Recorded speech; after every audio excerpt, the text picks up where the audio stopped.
drops right out of my pants. Don't you know I got a little secret? It's the ace of hearts up my sleeve. And when I get home to my honey, she give me love like you wouldn't believe. Yeah, they call me Mr. Lucky, and I thank my stars above. You can call me Mr. Lucky, 'cause I'm lucky in love. When I'm walking through my neighborhood, everybody knows I'm feeling good. See me smiling from my head and my feet. They say, ain't that Mr. Lucky coming down the street?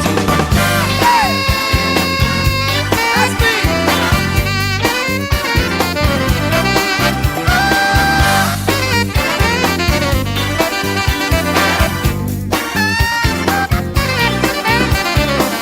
I'm Mr. Lucky when you kiss my lips, when you touch me with your fingertips.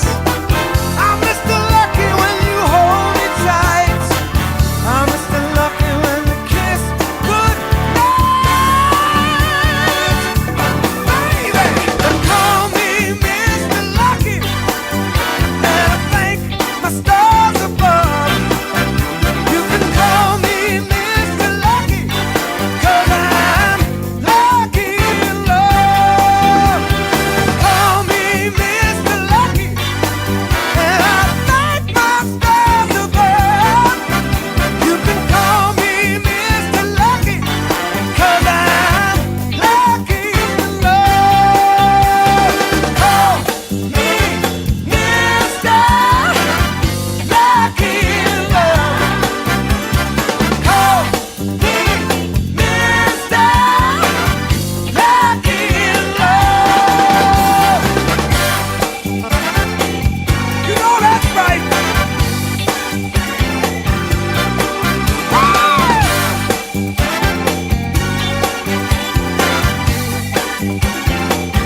Baby, baby, baby, baby, baby, baby.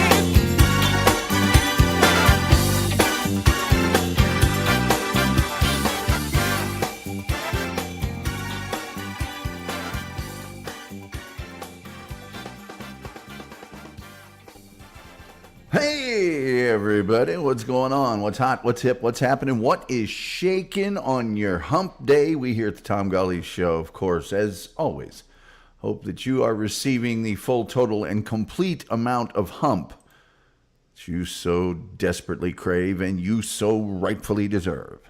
Tonight I'm going to be telling you about an amazing TV show called The Prisoner. In the meantime, if you could like, share, subscribe, retweet, notification bell, all of those things that help us serve the almighty algorithm, almighty all-powerful algorithm. And then we do have super chats and memberships. Our goal for this evening, as always, is any amount of money.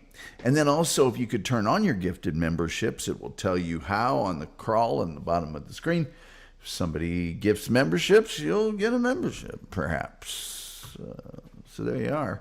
UK horror scene, a gentleman from, I believe, Liverpool over in the UK who has spoken to every major and minor horror movie personality that's ever lived. He used to come over in our old show, and he will be visiting the United States for the first time ever next year. He's going to New York City. Well, I guess you got to go somewhere. I hope you have a good time. The living legend, SG Fanboy, is here. He is a living legend, and he is SG Fanboy. Let's see here. For those of you who didn't see it yesterday, I did get a picture of Randy Ramos, the chef, out chefing somewhere. That was like a golf course behind him. So it's probably, probably one of them ritzy chefs. One of them hoity-toity country club chefs, you know. That's some high-ticket stuff. That's some high-ticket items there. Anyway, you know, if you got a picture, you can send it to me. I'll put it up here. The legend. Yes. Randy Ramos. I don't know. If I was a chef, I'd want a white thing. But I don't think they get to determine that all the time. I think sometimes it's already the restaurant has picked the staff stuff. Collar update. Collar update, ladies and gentlemen. Look at this collar. I bought this. This is a shirt, and I wore it for a special reason. This is a shirt that I got in 2012. So it's about 12 years old. And I got it from Walmart. It cost me $3. It's not a super sturdy, super gonna last forever shirt. But after 12 years, shoulder still holds a crease. Hold on, where is it? On this side, did I ruin the crease on the shoulders yet? Anyway, so Mountain Dew, whose current logo is this MTN Dew. It's all, gamery and stuff. Mountain Dew is kind of going back retro with their logo. They're going back to the Appalachian look, okay? And with that in mind, I have this old school Mountain Dew shirt, old school with the hillbilly on it. So, but that's what Mountain Dew's up to. Let me see if I can find this. Let me see here. New Mountain Dew logo. Here we go. Here we go. Images. Let me see if I can find one of these. This is the one I want right here. This is the one I want. I think I'm going to share a screen with you guys. No, I really do. I think I'm going to share a screen with you freaking people this morning. That's going to be fine right there. All right. Here's the new Mountain Dew logo, he said, as he prepared to share his screen. Boom shakalaka. Let's share that sucker. Okay. All right. Let's make sure we're doing stuff right here. I don't really want to. StreamYard, you just. All right. Let me see if I can. There we go. That's the new logo right there. It's old school. It spells the whole word mountain for starters. So, hey, on Friday I'm going to do something that we're all going to enjoy. I am going to give it a shot at doing this show in 1080 instead of 720. Yes, high definition. We're going to give it a shot on Friday. See how it works out. My good friends at StreamYard, I was in such a good mood before I started this show. I'm still in a great mood. And it's amazing how StreamYard screwing up can just tank that. How many of you are following the hurricane? That sucker could be hitting landfall in the next 3 or 4 hours.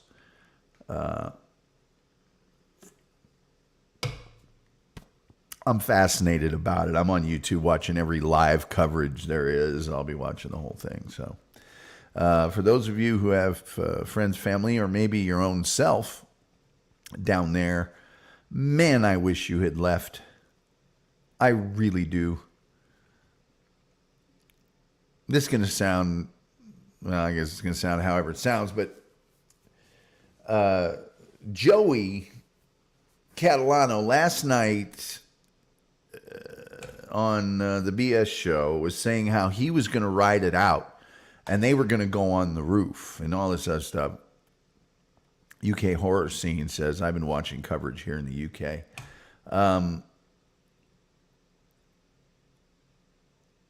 If you've got winds of over 125 miles an hour, the roof ain't a great place to be. I didn't get a wink of sleep last night.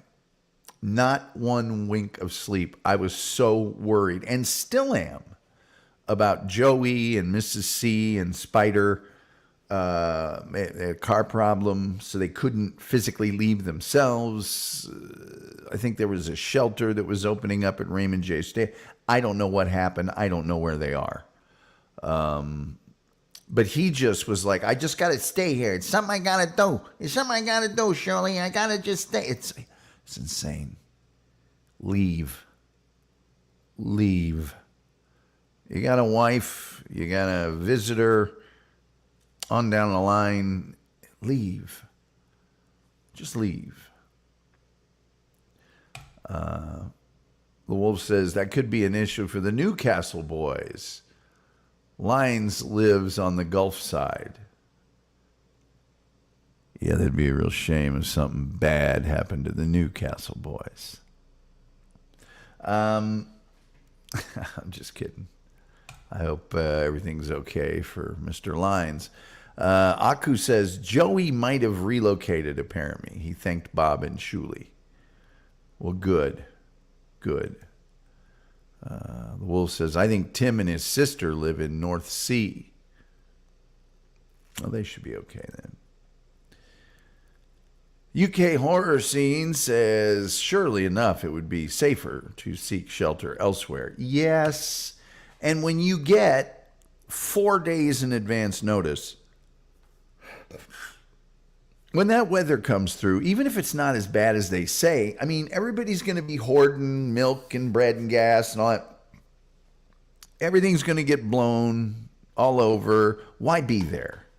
Why not just get out for a couple days? Just get the hell away.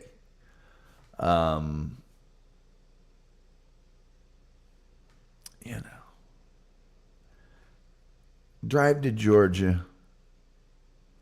Pull over at a rest stop. Rest stops are like way better than they used to be. If you got a van, PBJs, anything you can fit in a cooler. There's a bathroom and water at the rest stop. Fun? No, not necessarily. But it's better than drowning. Anyway. Aku says, I sleep better knowing that global warming scam clearly doesn't exist. The Wolf says, people are worried about their homes. Yeah, I understand that. I just personally believe that when millions of gallons of water are flowing over my being there isn't going to change anything. Not one thing. It sucks, but you had to know when you moved there it was a possibility. And you kind of just have to leave and see what's there when you come back. I don't know. Yeah, did you see the guy in Florida that's standing in his boat? Yes, I did. He looks like he was plucked from a shower drain. He's like an addict of some kind. And he had this dumb theory that the tide raises everything. So if you're already in a boat, you're just going to be on top of the water just floating around. And it's like, yeah. When you get washed inland and that boat has no way to guide itself, or when the boat gets capsized, swamped, what? With that logic, he should just get a surfboard or an inner tube. He just float on the top the whole time. What's the big problem? And frankly, I wish he would. The Wolf says, it's just stuff, but most spent their lives getting it. It's true. Aku said, did that storm hit Cat 5? It has not, I believe, hit Cat 5. I think right now the leading edge of it is Cat 3. I don't know what it'll be. Is it? The far leading edge is Cat 1. I think so, Aku. I didn't know that it had hit Cat 5. Or that it was there now, I guess. The last model I saw, 3 was approaching land. So I don't know. And the hurricane itself is weakening depending on where it hits on land. 6 1/2 dozen of the other.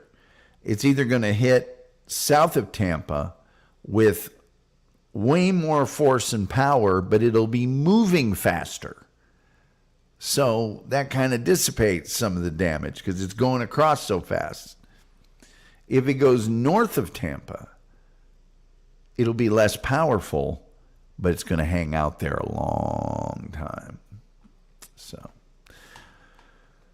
UK Horror Scene says we've had really bad weather here in the UK recently, but nowhere near as bad as Florida. Oh, yeah, they've had a couple in the last 2 weeks. Hello, Diana O'Brien. It is good to see you. Everybody say hi to Diana. We haven't seen her in so long. It's a pleasure to see our good friend from Shrewsbury, Shropshire, over across the pond. SG Fanboy says, you're right, it's a Cat 3. My bad. I'm retarded. Well, SG Fanboy, you know, I used to be a CBS News Radio news anchor. Traffic and weather together on the 8s. Storm team coverage, baby. UK says, hey. Terry Nee says, hello. The lovely and talented Terry Nee, who got up early this morning. I didn't know that activities ended that early at the villages. The Wolf says, he'll D. Yes, he will. Terry says, and he has a Jag. I got this old school Mountain Dew t-shirt, and I got a great collar here for such an old shirt, and I got a Jag. Diana Bryan says, hi, guys and gals. Hi, guys and girls. So there we go. UK Horror Scene says, hey, Shrewsbury isn't too far from me. All right. Orfield, people saying hi. We do have the most cheerful chat room on the internet, as verified by independent sources. Man, it's time for me to open my thing. I'm way behind on opening my thing. I should tell you guys that this particular show that we're going to go over is really one of the more amazing shows from television history. You watch it now, and it's almost hard to believe they made it because it is so existential, philosophical, and at the same time, really entertaining and mysterious. So the great news is you can watch The Prisoner, the original Prisoner, from 1966 to 1968. On Tubi, Crackle, it's free everywhere. It's free everywhere, so you're in really good shape there. Terry says, I'm up at 7 every morning, and 4 a.m., and 1 a.m., and 11 a.m. Oh, you haven't gotten Flomax yet. I got you. Very psychedelic, says UK Horror Scene. You got that right, man. It's very psychedelic. The Wolf says, it sure is. UK says, I'm from Liverpool originally, Diana. I'm from Essex, in case you couldn't tell. My given name is Dickie. I come from Billericay, and I'm doing rather well. Anyway. That was for our UK audience exclusively. All right, let's get this going. God, I love this show. I absolutely love this show. Lives in Birkenhead now. The Wolf says everything is free. You just have to know where to look for these things. I will say the Wolf has turned me on to some pretty amazing ways to get free stuff. The Prisoner is a British television series, and it is very British. It's created by the lead actor and a brilliant man, Patrick McGoohan. We could probably do a whole episode just on this fella here, who's the lead and came up with the idea for the series, and it's his brainchild. That's Patrick McGoohan. A brilliant man, a brilliant writer of plays and all sorts of other stuff, a brilliant actor and director, but very demanding. And I think he was one of those people that if you had your act together, you'd never have a problem with him. But if you didn't have your act together, it would be a nightmare. He was known as being sometimes extremely difficult to work with. But I think it's because he had such a clear idea of this is what I want to do. This is what I don't want to do. This is what I'm going to do. This is what I'm not going to do. He was very, very clear about that. Aku, you always say I skip your chats. If I scroll up here and there's no chat that's been missed, I'm going to... Okay, I did miss your chat. So my memory is right. A Category 5 hurricane has 56 quintillion zeros, watts, joules of energy in it. More energy than North America makes in a year. I don't know, man. I don't know. I did skip your chat. Sorry about that. Play the theme song. Well, here's the deal, Wolf. I wanted to play the whole opening, but I'm so scared of a copyright strike. I think I might describe the opening and play just excerpts. We're going to get to that in a second. StreamYard's not doing a great job of streaming my shared screens. And I went to Internet Archive earlier today to try and download a version of the opening because those plays back better. Internet Archive's been down all day, so maybe it's a hurricane thing. UK Horror Scene says a legendary actor.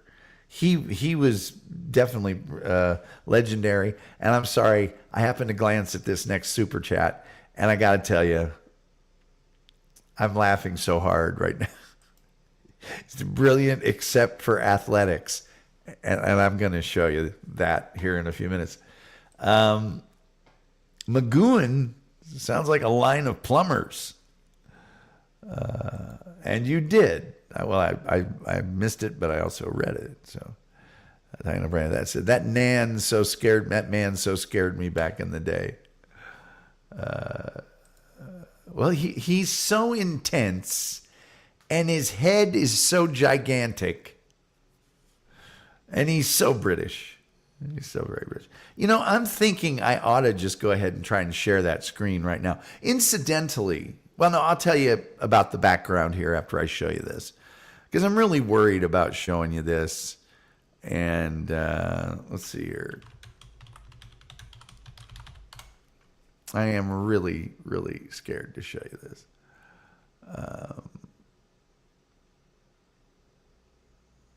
I don't know which one of these I guess I'll go ahead and show you this one.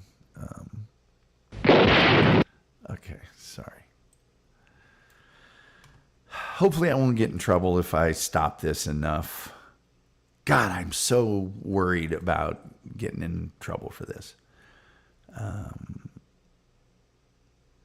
Here we go. Why am I such a wuss? Boom. Boom. Let me see what I got here first.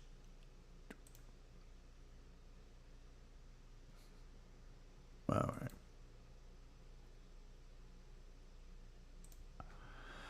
Okie dokie. So,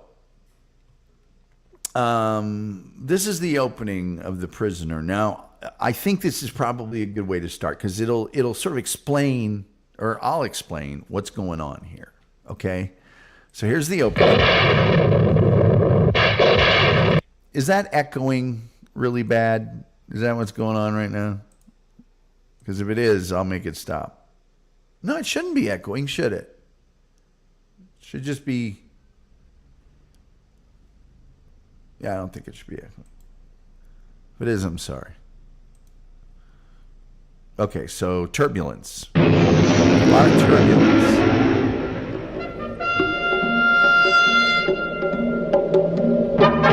Okay, now, first of all, that's his car, which is super cool. And this is the only time you'll get to see him drive it, ever. It's in the opening. Incidentally, the opening to this show every week, 3 minutes long. That is a long time for an opening. Okay? So there he is in his little convertible. Right? Notice the mod hipster cuts. Okay, so obviously London.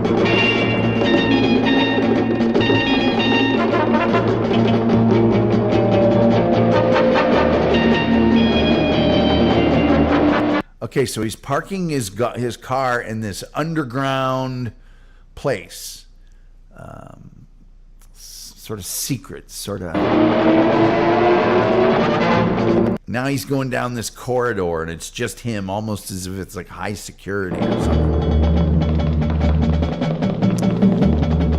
Look at this giant head and that look on his face he always has. And oh, this show also used a lot of uncommon camera angles and stuff. It was very revolutionary from that standpoint. I wanted to get his giant head in the picture. Okay, so he's walked into this guy's office who looks faintly like M from the James Bond movies or something. And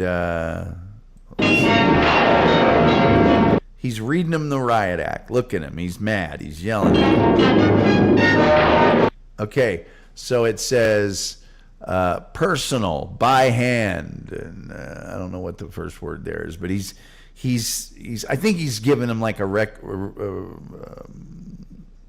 resignation letter, or he's like going, this is all the goods I have on you, so leave me alone. Secret agent type stuff.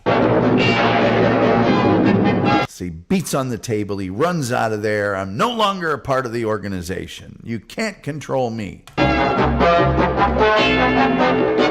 Oh, so he's resigned. I'm going to turn off the thing for a second. I don't want to get nailed for the music. So he's resigned, and now they're Xing him out. They're putting X's all over his face, and there he is driving his car. Great, I'm out of here. Now here's this giant, sort of omniscient, for the time, this was probably seen as being very modern, but everything was on paper and not computers then. So they put his stuff in the file that says resigned, so he's not part of them anymore. Now there's his... I've always found it rather hilarious that the first 3 letters of his license plate are, K-A-R, car. Anyway. So there he is, and he's going into his apartment here. Someone's following him, though. It's very sinister. Now he's packing, and he's not wasting any time either. And he's not really taking his care. He's just throwing stuff in a bag. Who's this guy? That's weird. Huh. Uh-oh. Gas. And look at the look on his face. He doesn't run. He doesn't panic. He just gets this look on his face that never changes. Maybe that's the paralytic gas, and it paralyzes his face first. I don't know. There he is. There's the gas that comes through the keyhole, which you'd think a secret agent would know better than that. But anyway, so he just does that. Look at him. Still keeps just looking. Now this I get. He's starting to pass out. So there he is. Passes out there in his apartment. All right. So wow, what an opening. I mean, a lot has happened. Apparently those people who he resigned to didn't like that he was leaving the organization because they, sorry, the opening's not over yet. Every week. This is every week. So there he is. Wakes up. Looking around. It's his apartment, all right. Same as always. But he opens the curtains, and what's outside? That ain't London. He ain't home no more. In the village. There you go. What?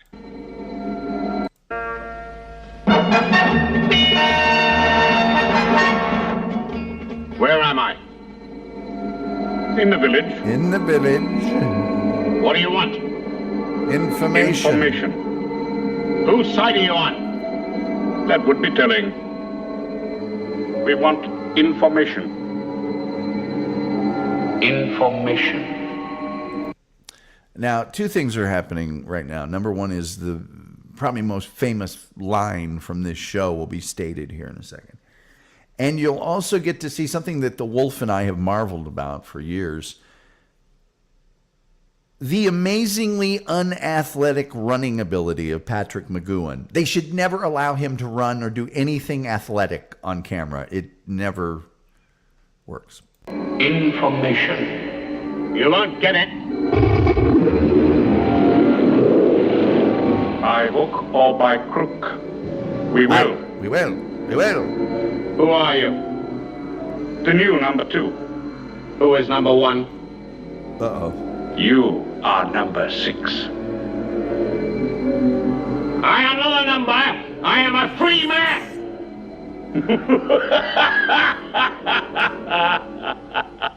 Man, that's a improper opening.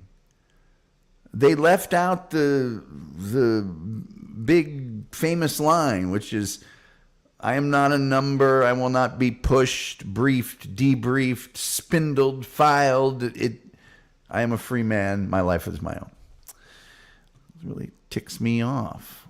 Matter of fact, it ticks me off so bad that I'm going to see if I can find that. This is very important. I am not a number. Damn you, damn you. Oh, there we go. Let's see. This might be it. You guys should be able to hear the sound. I don't think I need to show you the picture. What the hell's this? It says Horror Channel. There we go. What you're doing here? Had crossed my mind. There's not much we don't know about you, but one likes to know everything. You cooperate. Yes. Tell us what we want to know, and this can be a very nice place. Say it. The original groundbreaking Say mystery it. series. Go and go now before it's too late. You won't hold me. Why It's my own. why do you do this? Why do you do this? This is maybe this will do it. Where am I? Whose side are you on? Want information. Information. Information. Oh gosh. Get it? By hook or by crook, I'll get By it. hook or by crook, we will. Yes. Who are you? The new number 2. Who is number 1? Yes. You are number 6. I am not a number. I am a free man.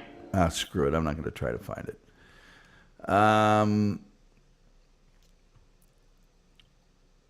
Well, I just saw this, so I'm going to say something. Who is number 1? You are number 6. Kind of a spoiler. Oh, but is it? But is it? Because he's the guy he's talking to is the new number 2. It was during the conversation where he said that, not the opening. Well, I know that. I was almost sure I'd seen openings where he says all that crap. All right. So if you're confused right now, here's what happens. That guy with the giant head, Patrick McGoohan, he is a British intelligence agent, and you don't know what his name is. They never mention his name. And he's abducted, as you saw, and imprisoned in a mysterious coastal village after he resigns. That village, by the way, is behind me right now. That's the thing. There are only 17 episodes of The Prisoner. There you go. There you go. So the series follows number 6. That's his name. Everyone in the village is known by a number. Nobody knows anybody's name. So they're all kind of former secret agents, government officials, those kind of people. All right. So he quits his highly sensitive job. He gets knocked out. He wakes up. Inside of his place looks just exactly like his apartment, but everything else is the village. And the residents are from everywhere. You know, he tries to get to know them, but everyone's in the same position. They're on this island. They probably don't want to be there. They don't know who anyone else is. They don't know why the other people are there. They don't give out their names. So everyone's kind of playing chess with each other. Okay? The person in charge of the island is called number 2. There is a number 1, but number 1 doesn't mess with the island. Number 2 is in charge of the island. And his biggest project is to get information that number 6 has that he wants or that she wants. Because every week, number 2 doesn't get the information, and number 2 gets replaced with another number 2 the next week. Okay? So some of the people on the island that are residents are actually guards. So they don't know who they can trust on the island. And they keep pushing him for this information, and that's when he says, I am not a number. I will not be filed, briefed, debriefed, spindled, categorized. I am a free man. So the residents can move about the village as freely as they want. They can do anything they want within the village. But they're constantly under surveillance, and they can't leave. There's security forces there, including guards and people that will stop you. But there are also these things on the island called rovers. And rovers are these giant white balloons that if you try to swim away, they go into the ocean and drag you back. They will attack you on land, and they'll do all sorts of stuff. So you don't want to try to escape. The rovers will catch you. Number 6 is a very important target of the constantly changing number 2. Okay?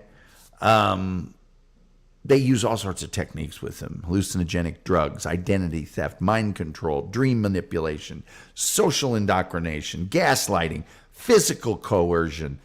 Every week they try a new ploy to get him to give up the information that he has that led him to resign. So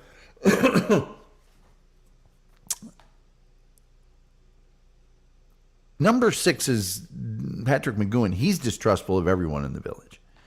And so he doesn't cooperate with anybody or give anybody any answers. He'll try little missions on his own. Like he'll try to figure out which side of the Iron Curtain the village is on. He'll pretend to be going along with them sometimes so he can blow up their plan. I mean, major theme of the series is a conflict between individualism, as represented by number 6, and collectivism, as represented by the village. And according to McGoohan, the series aimed to demonstrate a balance between these two ideologies. I could start reading the names of the actors and actresses that were in The Prisoner. To us Americans, or to most Americans, they wouldn't mean anything, but they're a who's who of British stage and screen actors from the 60s and 70s.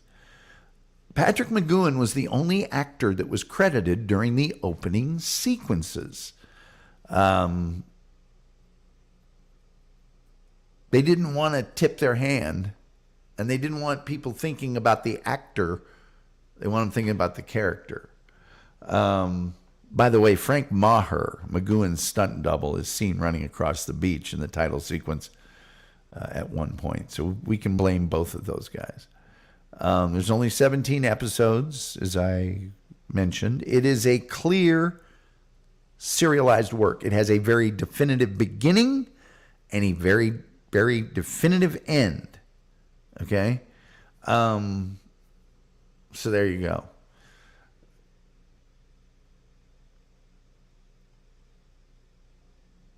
I could get into the whole development. Patrick McGoohan was in a show called Danger Man, which was a secret agent show. Many people believe that the prisoner, whose name is never given, is the character he played in Danger Man later on in his career. But people have gone through, like they do with a lot of TV series, and look for little clues. Some people believe that, some people don't. So, there you go. He pitched the prisoner to International, and they eventually, went for it. Patrick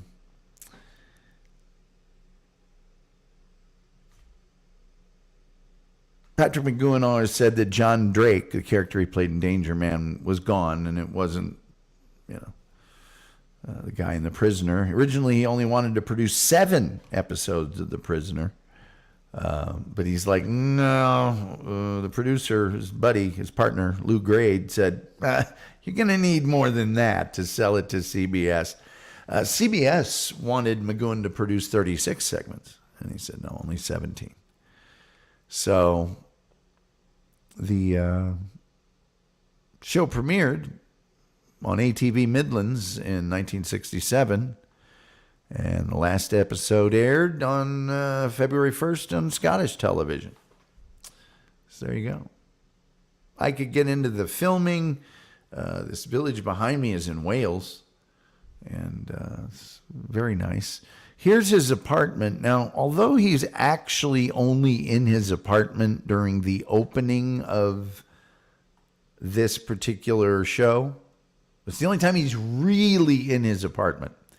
There are occasions when they trick him into thinking he's escaped into the real world and therefore go to a replica of his apartment. No. Yes, sirree. Now,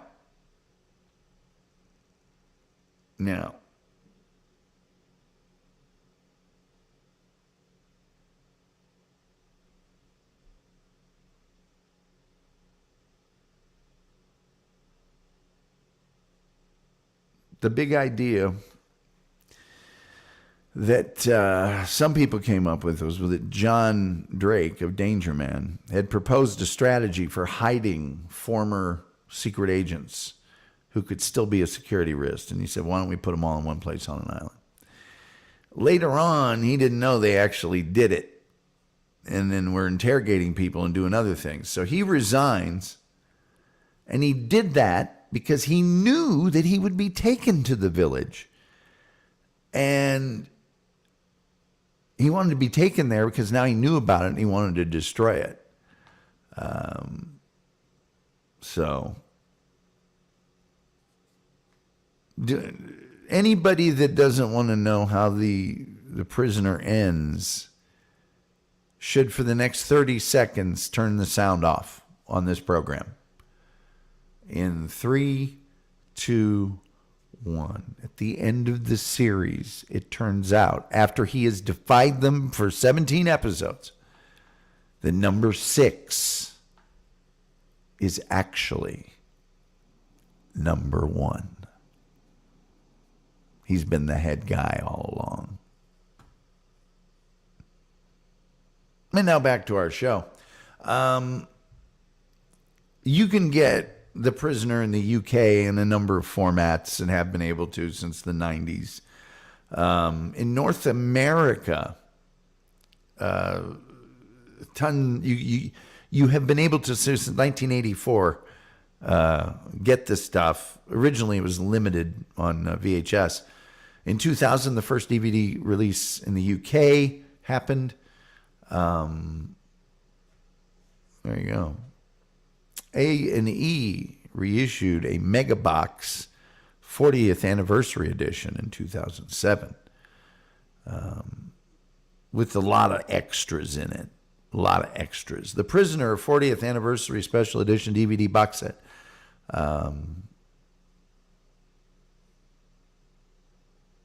That was the big deal until 2009 when they released in the UK the Blu-ray edition of The Prisoner. 50th Anniversary set was released in the UK in July of 2019 after the first Blu-ray edition had been released in 2009. And that one's got like the production stills and pictures and sketches, and they've spun The Prisoner off into books and games and comics and a remake miniseries, which was terrible. Don't even watch it. There's been audio dramas, you name it. But if you really, really want to have a good time with a show that's going to make you think, okay, you're going to be paranoid while you're watching it. You really must watch The Prisoner. And that's all I have to tell you about The Prisoner.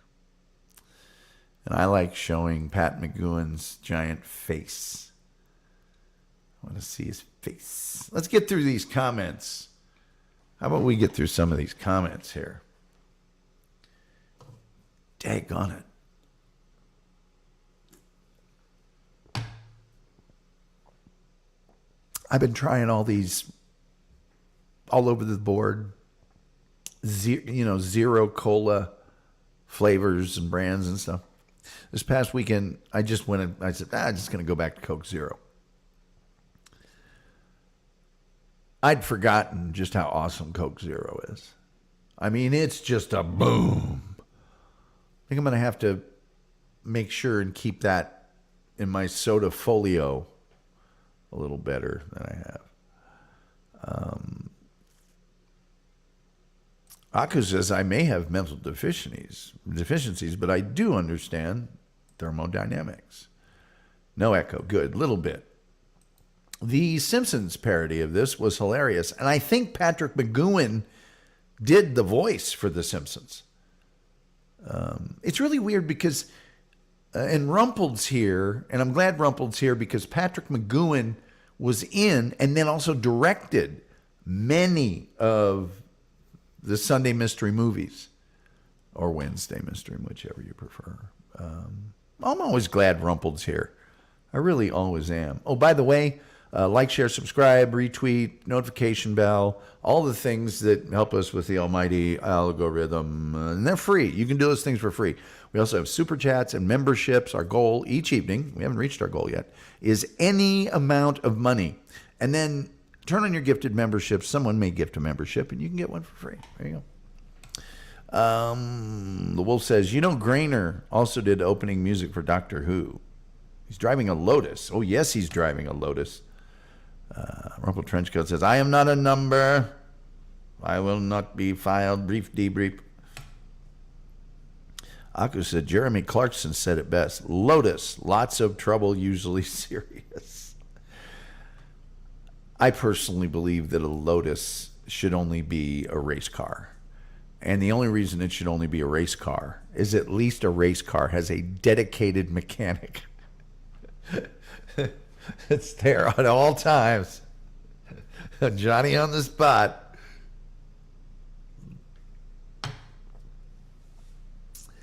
The Wolf says, we can just sum it all up in this way. The whole show is very pervish. It is an extremely pervish show. I would go mental if I watched this show on Pervitine. I'd just be too much. I am not a number. I am a man. My life is my own. The Wolf says it's his resignation. Oh, yes, it's his resignation. Rumpled, you are number 6.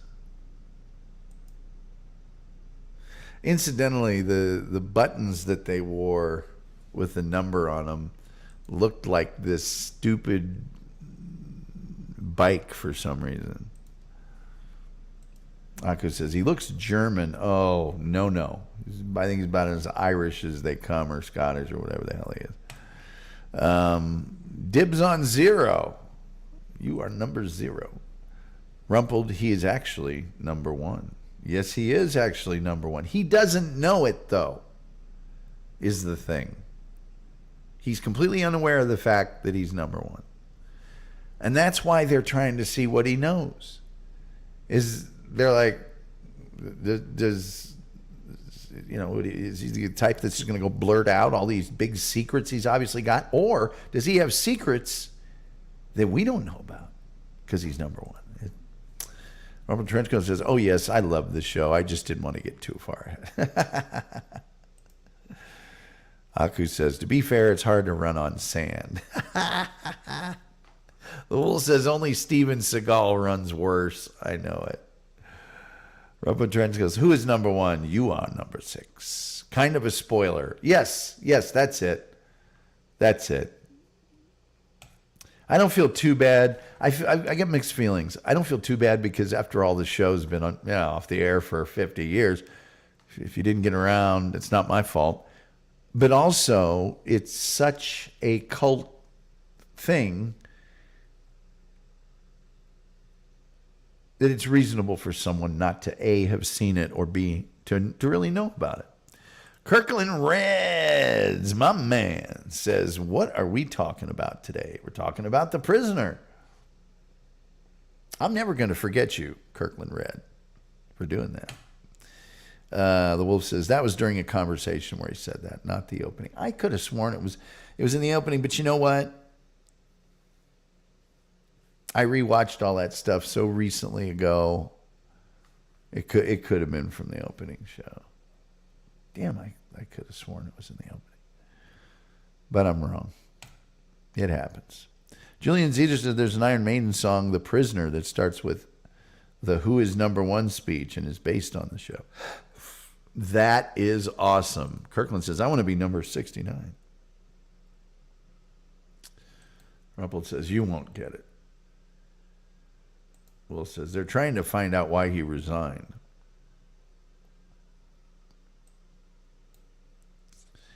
Rumpole Trenchcoat says, Rumpole of the Bailey got to be number 2 for a while.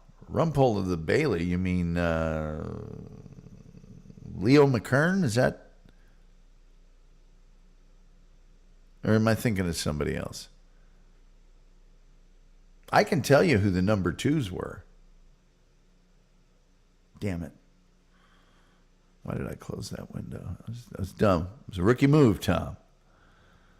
It was a rookie move, Tom. Why did I start talking like Burt Lancaster all of a sudden? It was a rookie move, Tom. You knew it was a rookie move when you did it. You knew it all along. It was a rookie move when you did it. Dinner with the boys, I love it. It was a rookie move when you did it. Okay. You want to know who all the number 2s were? Would you like to know that? George Baker, David Bauer, Patrick Cargill, Georgina Cookson. Ooh, I used to have a thing for Georgina Cookson back in the day. Guy Dolman, Clifford Evans, Colin Gordon, Kenneth Griffith, Rachel Herbert.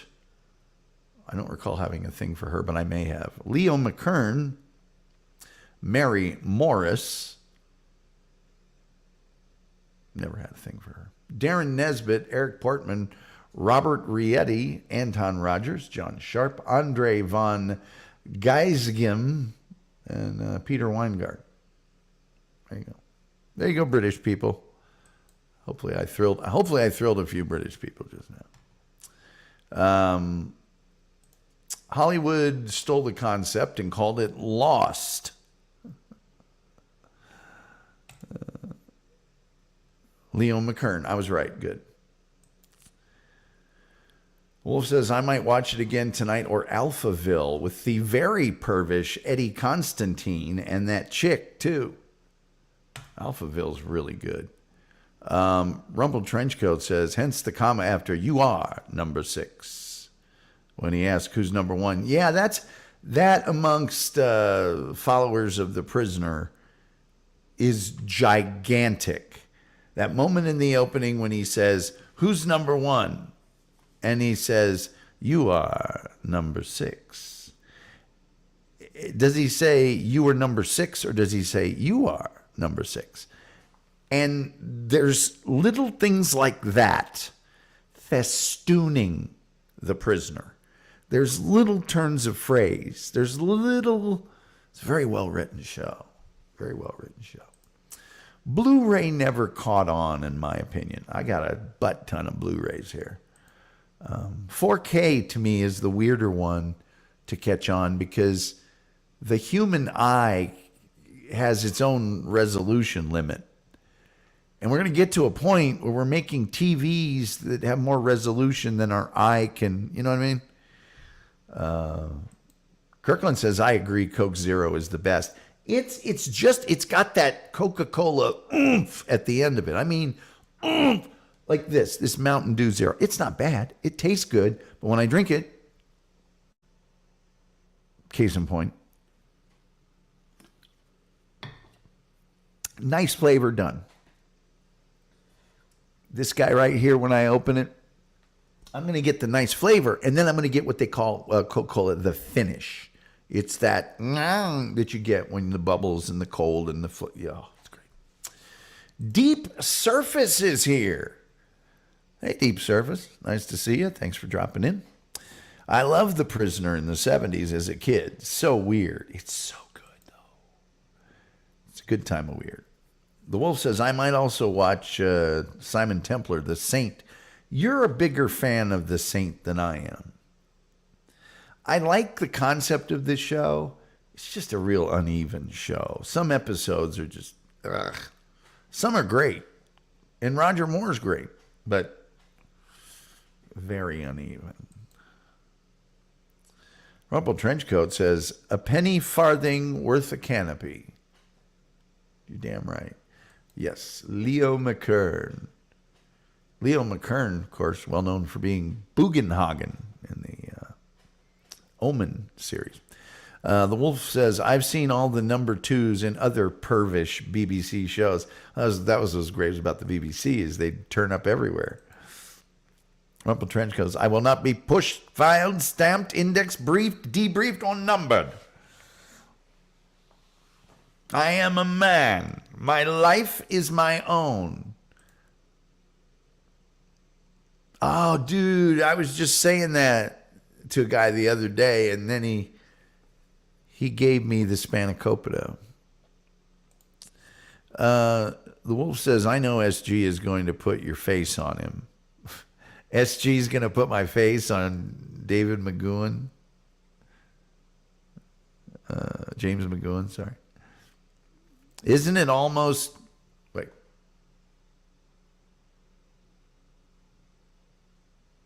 Hey, and Wolf knew me when my haircut was like that. When I very first got to Ball State, that's what my haircut was.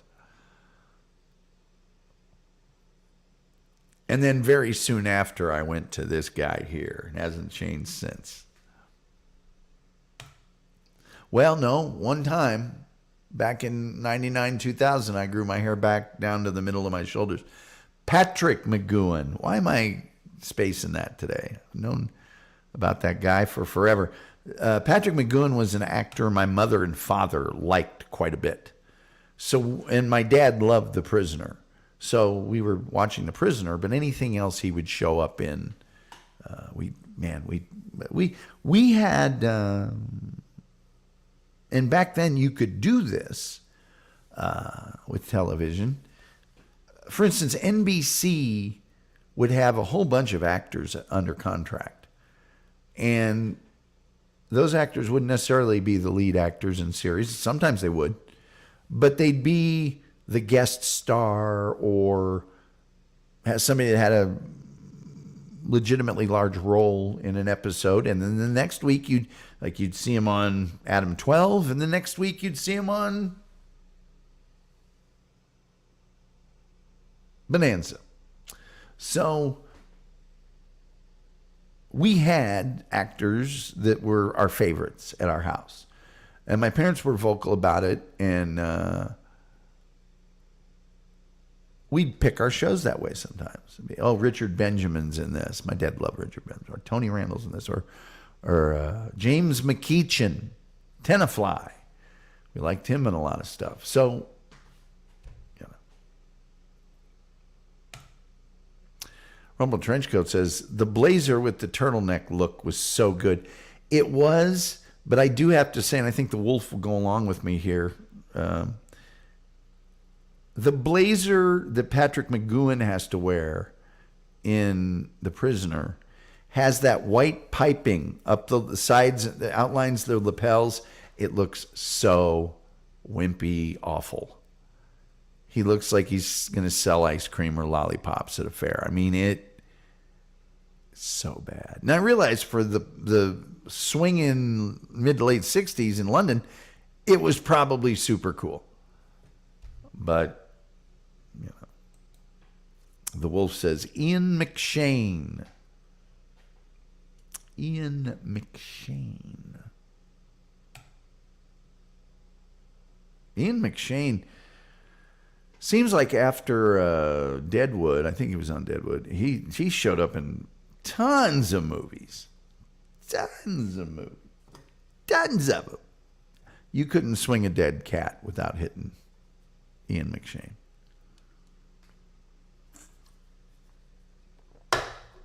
I powered through that Mountain Dew just so I could get to this Coke, man. Oh, jeez.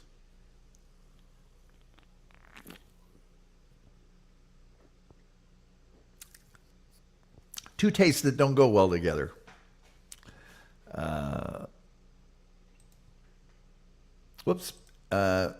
Add those deck shoes and you have the ultimate wimp wear. Yeah, his little deck shoes weren't. And a lot of times as a matter of fact, all the time, with that jacket there, he was wearing white slacks. Unless you're in the Navy and you're a guy, why would you ever wear white slacks? I mean, unless you're the good humor man or something. What's this? Oh, boy. Oh, boy. Son of a bitch. Hold on. There he is. I'll have that converted tomorrow. There he is. There's that guy. Wait, hold on. Let me see if I can. Man, why is that not playing with me? Oh, here we go. There we go.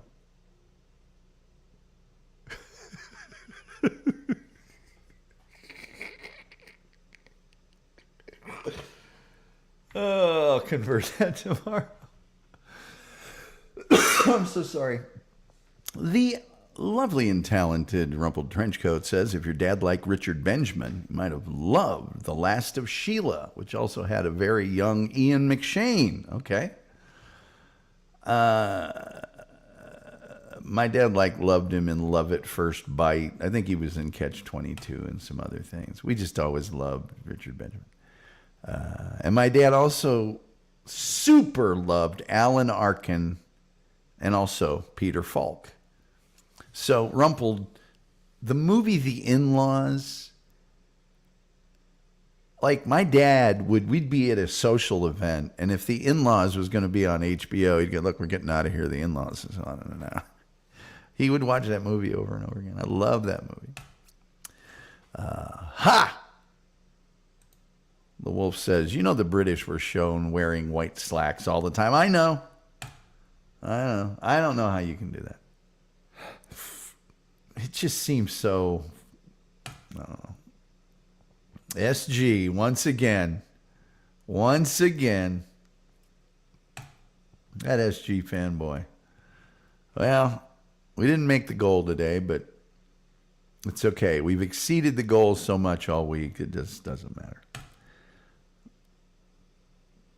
Rumpled Trenchcoat says, The In-Laws was just the best. I still hear serpentine shells, serpentine. He actually shows them too.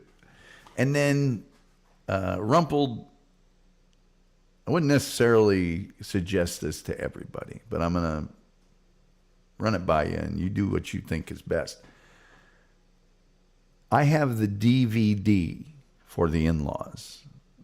I'd gotten the Blu-ray, but I don't even know that Blu-ray was around when I got the DVD. The director's commentary is not just the director. It's the director, the writer, Peter Falk, and Alan Arkin, and I think the producer might be there too. You're going to laugh your ass off. And you're going to find out a lot about the movie. Originally, there's a movie, a favorite of mine. It's not for everybody. I have it on Blu-ray.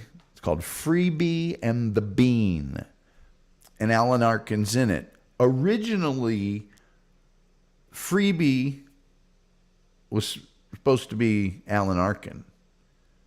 Peter Falk, not James Caan. And they were going to have a series of movies with those two actors as buddies in them. Just never happened. I'm sure it was, Rumpled. Rumpled Trench Coat has shattered our goal. Shattered it with a $5 donation. Thank you so much, Rumpled Trench Coat. You're too kind. Rumpled says, I have to get that version. I loved him talking about the movie. Oh, it's great. Peter Falk's sitting there go, people come up on the street and they go, flies? The lines that they would say people would come up. That movie in, I think it's Sweden or Denmark, the translation for the title of the movie is Don't Shoot the Dentist, which I think is hilarious. The Wolf says, by the way, Ed Begley Jr. in that movie. I think it's David Stern's first movie. The guy who plays the cab driver that takes Peter Falk to the...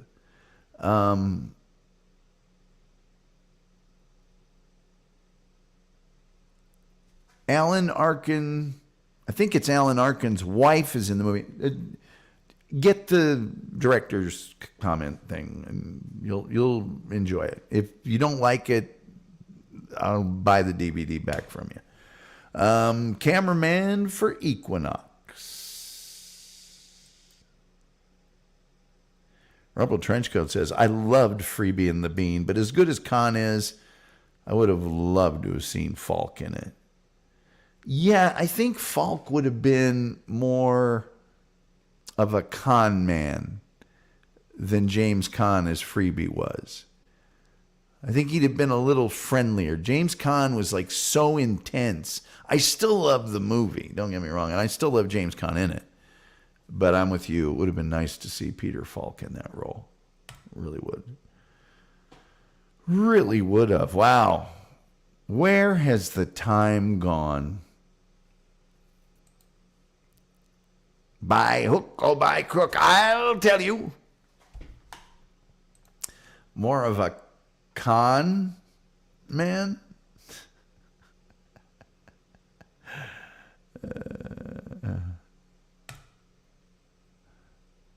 Are we forgetting The Great Race? Oh, yeah, he's good. He's a movie him and Janet Leigh were in. It might have been made for TV. And Peter Falk and Janet Leigh are two people that are terminally ill, and they don't know that when they meet each other. And then they find out, and they choose to spend the last of each of their lives with each other. It's a good movie. I really liked it. Kirkland Red says, I just hit around at the gas station to get a couple of Coke Zeros. Yeah, baby. Yeah, buddy. Can't go wrong.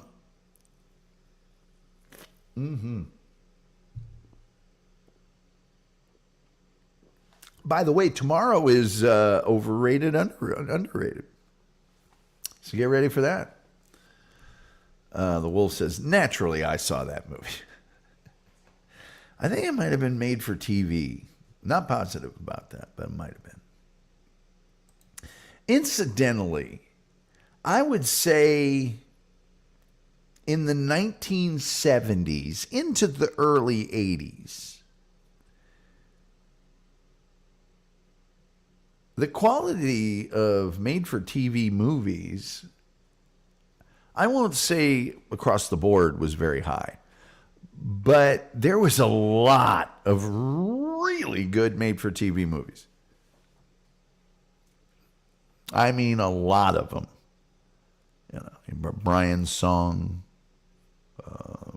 the one with Dennis Weaver, where the truck's trying to kill him, Drive or whatever it's called. I don't remember what it's called. There's just a lot of them. Just a lot of them. All right, kids. I guess isn't there a football game on? No, it's tomorrow night. All right, Duel. It's called Duel. This is Steven Spielberg's first thingamabobby, whatever. Excuse me. I'm going to go see what's kicking around the rest of the internet right now. Man, you guys, you make this so much fun with your funny things and your stuff. We'll be here tomorrow again. We will do overrated, underrated, and overdrive. So I hope you're here, and I hope you guys are all happy and healthy and well. And if we can put a little smile on your face once in a while around yonder, we'll do it. We'll do it. So thanks for all of your help, input, support. By the way, I'm number 7. And that little clock on the wall says, like the Reverend Al Green, I got to get on up out of here. You don't have to go home, but you can't stay here. And until next time, we'll see you next time.